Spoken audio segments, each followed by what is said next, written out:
அதனால you have a lot of energy in you. அதை பற்றி சொல்லணும். ஓகே சரி பார்க்கலாமா? யார் எனக்கு டெமோன்ஸ்ட்ரேட் பண்ணுங்க. யாராவது ரெண்டு ஓகே அங்கே சரி कोशिश करता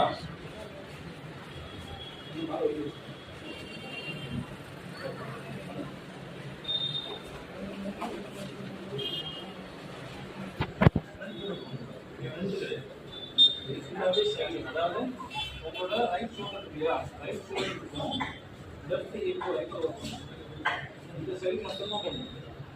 இந்த சைடு இந்த ஷோல்டர் பண்ணுறது பேக் ஸ்ட்ரெயிட் பேக் பண்ணுறது